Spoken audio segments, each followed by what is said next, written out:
biasa salatnya Rasulullah SAW itu Ramadan. Sahabat ikut, makin banyak. Hari kedua banyak yang ikut. Hari ketiga banyak lagi yang ikut. Hari keempat, kelima, keenam Rasulullah tidak muncul ke masjid. Salatnya di rumah. Hari ketujuh Rasulullah datang lagi ke masjid. Sahabat-sahabat tanya, ya Rasulullah kok kemarin nggak ke masjid? Kami nyari-nyari ya. Aku khawatir, kata Nabi SAW, salat ini memberatkan kalian. Dan aku khawatir kalian mengiranya wajib. Nah, berjalanlah kemudian orang sholat sendiri-sendiri. Ada yang bikin jamaah 2-3 orang, ada 5 orang, 10 orang, 15 orang, 20 orang, 30 orang. Masjid Nabawi itu jadi riuh. Di masa Umar jadi khalifah, beliau masuk masjid kaget. Sana ada imam, sini ada imam, sini ada imam, situ ada imam, sana ada imam, sini ada imam, situ ada yang sholat sendiri, sini ada yang sholat sendiri, di tengah sana juga sholat gitu ya. Bacaannya saling berlomba ditinggi-tinggikan. Coba bayangkan satu masjid imamnya 15. Syiar yang bagus apa jelek? Jelek. Maka kata Umar, bubar-bubar semua. Jangan kayak begini, jangan kayak begini. Terus bagaimana? Mana Ubay bin Ka'ab, mana Ubay bin Ka'ab? Ubay bin Ka'ab, maju saya ya Amirul Mukminin. Kamu maju, imami kami semua. Satukan sholat ini dalam satu jamaah. Kata Ubay bin Ka'ab, ya Amirul Mukminin, hadhihi bid'ah. Ma'amarona biha Rasulullah sallallahu alaihi wasallam. Ini bid'ah ya Amirul Mukminin. Kita tidak pernah disuruh Rasulullah yang begini. Disuruh perintah satu sholat begini tuh nggak pernah ini. Kata Umar bin Khattab radhiyallahu anhu, ni'matil bid'atu hadih. Ni'matil bid'atu hadih. Inilah sebaik-baik bid'ah. Kalau Umar dan Ubay bin Ka'ab bilang bid'ah, mari kita bilang bid'ah, tapi sunnah. Bid'ah kok sunnah? Tak apa-apa. Enggak apa-apa. Nanti tanya lagi, ada bid'ah yang mubah? Ada. Bid'ah mana? Bid'ahnya Sayyidina Utsman. Dalam rangka apa? Tidak mengkosor salatnya ketika di Mina. Utsman ditegur sama Abdurrahman bin Auf. Kamu kok tidak kosor? Aku ikut Nabi. Nabi kosor. Aku ikut Abu Bakar. Abu Bakar kosor. Aku ikut Umar. Umar kosor. Kok kamu tidak kosor? Kata Utsman bin Affan, Ibnu Mas'ud protesnya lebih keras. Subhanallah, musibah, musibah. Utsman menyelisih sunnah, kata beliau. Tapi ketika Utsman ngimami, Ibnu Mas'ud ikut sholat. Ditanya, lo katanya nggak setuju kok ikut sholat. Tidak setuju itu biasa. Perpecahan itu buruk. Nah, Utsman ngimami, aku sholat. Gitu. Ditanya sama Abdurrahman Am, apa dalilmu? Satu, kata Utsman, aku itu punya istri orang sini. Jadi aku tidak dihitung safar toh. Tapi kan istrimu kau bawa ke Madinah. Oh, tapi orang tuanya di sini. Jadi fikihnya Sayyidina Utsman, pergi ke tempat mertua tidak mengkosor. Kemudian Abdurrahman bin Auf tanya lagi, ada hujah lain? Ada. Apa? Pekerjaanku juga di sini. Apa pekerjaanmu? Aku punya kebun di sini. Pengembalaan unta di sini. Tapi kan kamu nggak selalu nungguin. Ya kadang aku dari Medina terus ke sini. Tapi tempat kerjaan itu tidak termasuk safar. Fikihnya Sayyidina Utsman, kalau Anda kerja di Jakarta, pergi pesawat pertama, pulang pesawat terakhir, maka di Jakarta tidak kosor. Kalau ikut fikihnya Sayyidina Utsman. Ada lagi dalilmu yang lebih kuat. Kata Utsman, itu orang Yaman baru saja masuk Islam. Ada orang Armenia, Azerbaijan baru masuk Islam. Ada orang Maghrib, Maroko baru saja masuk Islam. Ada orang lembah Sungai Sindu, India baru masuk Islam. Mereka baru datang pertama kali haji dan umroh sekarang ini. Kalau aku sholatnya tak kosor, nanti mereka salah paham. Sholatnya cuma 2 rakaat, sampai rumah tetap 2 rakaat terus. Dalilnya diajarinya Utsman begitu. Aku khawatir yang seperti itu. Nah ini bid'ah yang mubah, meninggalkan yang afdol kalau mengkhawatirkan ada bahaya yang mungkin persepsi. Bapak yang dirahmati Allah, maka ini rahmat Allah. Kita melihat keluasan ini sebagai rahmat Allah. Ada kitab yang ditulis Imam Sufyan bin Abdurrahman Asy-Syafi'i Ad-Dimashqi. mufti di Damaskus pada zamannya. Beliau menulis sebuah kitab judulnya Rahmatun lil Ummah fi ikhtilafil a'immah. Ada rahmat bagi umat dalam berbeda pendapatnya para ulama, para imam.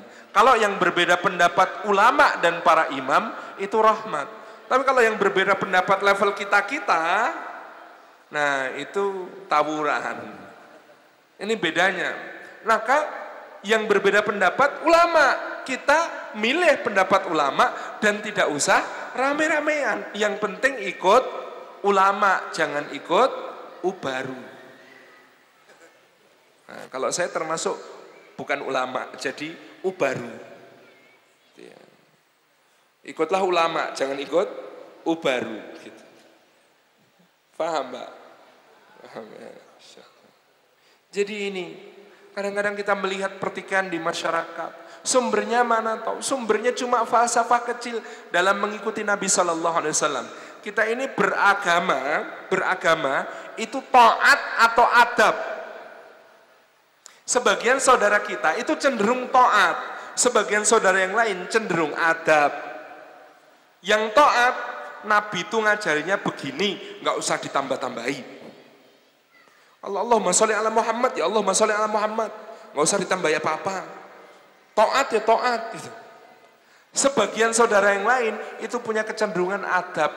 Ya ampun bro, sama ketua RT aja yang terhormat, sama presiden aja yang mulia, Bapak Presiden. Lah kok sama Nabi Muhammad kok langsung sebut nama? Ya enggak nek aku. Allahumma sholli ala sayyidina wa habibina wa syafi'ina wa qurrati ayunina Muhammad sallallahu alaihi wasallam. Sopan bro, sopan. Ini taat, ini adab, gitu kan? Yang sini ikut taat. Ya wes pokoknya cukupan. Dzikir seba'da salat. Astagfirullah, astagfirullah, astagfirullah. Allahumma antas salam wa minkas salam wa alaika salam. Tabarakta ya dzal jalali wal ikram. Subhanallah, subhanallah, subhanallah. Kok pendek, bro? Nah, aku gak cukup itu. Loh, Nabi ngajarannya begitu. Lah kalau Nabi cukup, Nabi itu nggak punya dosa. Kita dosanya banyak. Ya jangan cuma astagfirullah, pakai muji Allah. Astagfirullahaladzim, alladzi la ilaha illa huwal hayyul qayyum wa atubu ilaihi. Astagfirullahaladzim, panjang. La ilaha illallah wahdahu la syarikalah, lahul mulku wa lahul hamdu, yuhyi wa yumiitu wa huwa ala kulli syai'in qadir. Biar lebih mantap diampuninya, bro. Panjang. Berdoanya juga panjang. Adab, bro. Ngomong itu kalau lebih panjang lebih sopan. Kalau pendek-pendek itu kayak menggertak-gertak gitu loh. Tak panjang. Ini taat, ini adab. Nah, pertanyaannya, dulu para sahabat Nabi taat apa adab? Dua-duanya. Dulu para sahabat taat apa adab? Dua-duanya. Ini Sayyidina Abu Bakar As-Siddiq. Itu menjelang Rasulullah wafat, ketika Rasulullah sakit, itu jadi imam di Masjid Nabawi. Satu hari sholat subuh mau didirikan. Ternyata Rasulullah merasa enakan, merasa sehat. Sehingga beliau pengen sholat ke masjid. Dipapah oleh Sayyidina Ali sama Sayyidina Abbas. Dipapah menuju ke masjid. Habis iqamah. Abu Bakar itu sudah hampir takbiratul ihram mau ngimami. Sadar Rasulullah datang. Abu Bakar mundur. Rasulullah duduk di belakangnya Abu Bakar. Rasulullah di situ Abu Bakar mundur untuk berada di samping Rasulullah. Lihat Abu Bakar mundur-mundur. Rasulullah mendorong Abu Bakar untuk maju. Nah, Abu Bakar taat, didorong Rasulullah, maju dia. Begitu tangan Rasulullah dilepaskan, Abu Bakar mundur lagi. Lihat Abu Bakar mundur lagi, Rasulullah dorong lagi, maju. Begitu tangan Rasulullah lepas, Abu Bakar mundur lagi. Rasulullah sampai 3 kali. Di kali ketiga Abu Bakar mundur, duduk di samping kanan Rasulullah, lebih mundur sedikit, lalu beliau memberi isyarat seluruh sahabat supaya duduk, ijlisu, duduk. Supaya apa? Supaya Rasulullah ngimami sholat sambil duduk. Kalau imamnya duduk, makmumnya duduk semua. Lalu Rasulullah ngimami sholat sampai selesai. Begitu selesai Abu Bakar ditegur. Aku sudah merintahkan engkau untuk tetap ngimami sholat. Maju. Kenapa kamu mundur? Abu Bakar mengatakan, Lebih baik tanah di hadapan saya Rasulullah rekah, lalu saya kecemplung masuk ke dalamnya, lalu tanah itu menghimpit saya sampai hancur binasa, daripada saya suruh jadi imam padahal di belakang saya ada Rasulullah sallallahu alaihi wasallam. Ininya taat, ininya adab. Itu sahabat.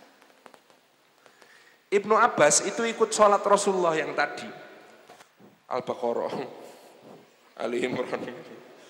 Ketika ikut sholat itu Ibnu Abbas itu Rasulullah di sana, dia sholatnya di belakang jauh begini. Rasulullah itu tahu, ditarik maju ke depan, kemudian dipapake, ditempatkan di sebelah kanan beliau, kaki nempel kaki. Kemudian setelah Rasulullah melepaskan tangannya, Ibnu Abbas itu mundur sedikit. Sama Rasulullah tarik lagi ke depan biar jejer. Dilepas, Ibnu Abbas mundur lagi sampai 3 kali. Selesai sholat Rasulullah negur, putra pamanku, kenapa kamu mundur? Sudah kutempatkan engkau ada di sisiku. Ya Rasulullah, saya tahu sholat yang paling afdal berjamaah berdua kalau dekat begitu. Tapi saya ini masih anak kecil, rasanya nggak sopan kalau anak kecil kayak saya jejer engkau. Saya mundur dikit aja ya. Rasulullah mengecup ubun-ubunnya Ibnu Abbas, kemudian mendoakan yang kedua setelah doa setelah kelahirannya, Allahumma faqihhu fiddin wa alimhu ta'wil. Adab. Beragama pakai adab keliru apa enggak? Enggak. Bener, tapi kadang-kadang adab kalau sudah mencapai batas tertentu dia bikin repot. Contoh, Rasulullah itu, jadi mimbar Masjid Nabawi itu 3 undakan. Rasulullah itu berkhutbah di paling atas. Begitu Rasulullah wafat, Abu Bakar menggantikan. Abu Bakar mau khutbah, mau naik ke paling atas nggak berani, jaga adab sama Rasulullah. Dia turun 1 undaan, di undaan kedua dia berkhutbah. Abu Bakar wafat, Umar menggantikan. Umar mau berdiri di tempat Abu Bakar berdiri merasa nggak pantas, turun dia 1 undakan di undakan paling bawah. Umar wafat, Utsman menggantikan. Ketika Utsman mau berkhutbah, dia mikir lama. Ini kalau dibiarkan berkepanjangan, kata Utsman. Maka Utsman dengan gemeteran, bismillah, dia naik ke tempat tertinggi di mana dulu Rasulullah berkhutbah. Orang-orang mungkin komentar, Utsman ini kok tata keramanya kurang. Abu Bakar dulu turun 1 undakan, Umar turun 2 undakan. Lah kok dia naik ke tempat Rasulullah? Tapi untung ada Utsman, Bapak Ibu sekalian. Kalau enggak ada Utsman, bisa dibayangkan khotib Masjid Nabawi sekarang gali berapa meter ke bawah. Luar biasa. Inilah fikih, seperti ini dibikin enteng-entengan mawon. Khilafiyah kita itu furu'iyah semua. Hatta dalam soal akidah, furu'iyah. Saya heran, ada orang kok seneng banget sampai mendalam jelimet bahas Allah di mana. Coba pertanyaan dalam kubur ada enggak? Di manakah Allah? Enggak ada. Cuma man rabbuka, ma dinuka, ma kitabuka, man nabiyuka. Cuma 4. Apa agamamu, siapa sesembahanmu, gitu kan? Siapa nabimu, apa kitabmu, kan cuma itu. Ada enggak pertanyaan dalam kubur bunyinya di mana Allah? Enggak ada. Jadi dibahas apa enggak? Sudah cukup, dulu sudah dibahas para ulama, wes rampung. Sudah selesai. Wong ulama yang jauh lebih pintar daripada kita enggak sepakat, selesai. Gitu kan? Ya sudah. Itu termasuk khilafiyah, furu'iyah. Yang ini asy'ariyah, yang ini asariyah. Yang ini takwil, yang sini tauqif misalnya, yang sini membiarkan makna apa adanya, yang sini menakwil karena khawatir kalau dibiarkan makna apa adanya nanti manusia sesat. Tangan Allah, nanti manusia membayangkan Allah punya tangan kayak kita, kata Asy'ariyah, maka saya takwil tangan adalah kekuasaan Allah.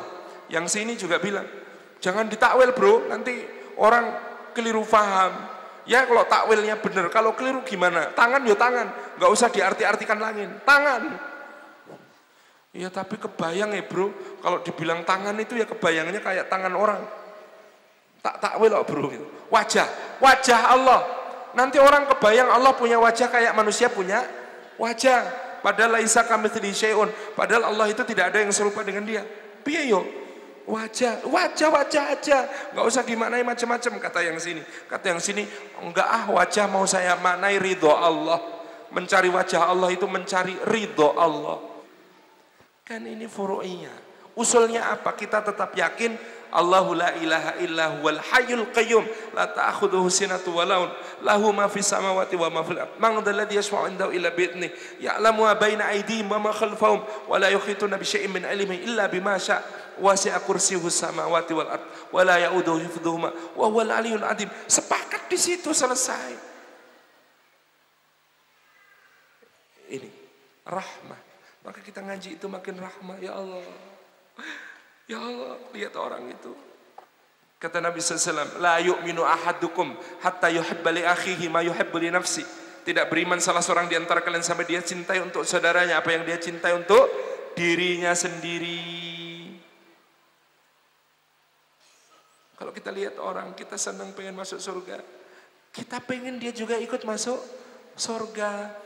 Dipertanyakan imannya. Kalau ada orang melihat saudaranya pengen masuk surga, dia bilang saingan ini, ngurangi kapling ini. Nah, orang pengen masuk surga kok dianggap ngurangi kaplingnya dia. Ini dipertanyakan imannya orang yang seperti ini. Kenapa? Surga itu seluas langit dan bumi. Luas langit dan bumi berapa? Enggak tahu. Bahkan teori yang sekarang dianut para ilmuwan, angkasa raya ini, jagat raya ini mengembang terus, makin gede. Berarti kapling berkurang apa enggak? Enggak. Nambahi satu saudara masuk surga, itu kapling enggak akan berkurang. Satu Indonesia Raya, seluruh Indonesia Raya masuk surga, kapling enggak akan berkurang. Tenang lawan, tenang saja, insyaallah. Maka bi'ainir rahmah kita melihat dengan pandangan rahmat Allah Subhanahu wa taala. Jam berapa ini? Sudah cukup atau lagi? Hah? Penjenengan cuma diem, saya ngomong ini. Bismillahirrahmanirrahim. Oh, sudah ada pertanyaan. Khair. Woi, insyaallah. Bismillahirrahmanirrahim.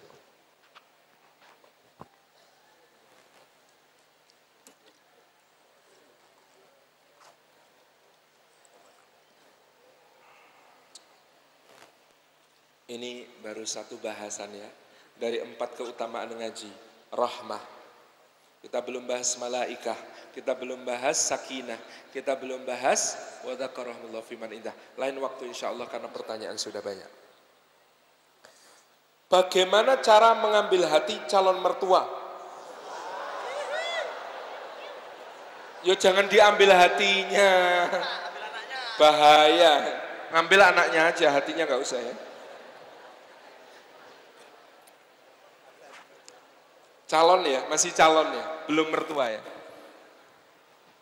Satu, sebelum mengambil hati manusia, mendekatlah kepada pemilik semua hati. Siapa itu? Allah Subhanahu wa taala. Allah itu yang membolak-balikkan hati. Benci bisa jadi cinta, cinta bisa jadi benci. Mudah sekali bagi Allah. Maka kalau kita ingin mendapatkan cintanya manusia, cintanya calon istri, cintanya calon mertua, cintanya calon tetangga, cintanya calon besan, cintanya semua manusia. Yang pertama kali harus kita ambil cintanya adalah Allah. Maka berdoalah, Allahumma inni as'aluka hubbak wa hubba man yuhibbuk wa hubba amalin yuqarribuni ila hubbik.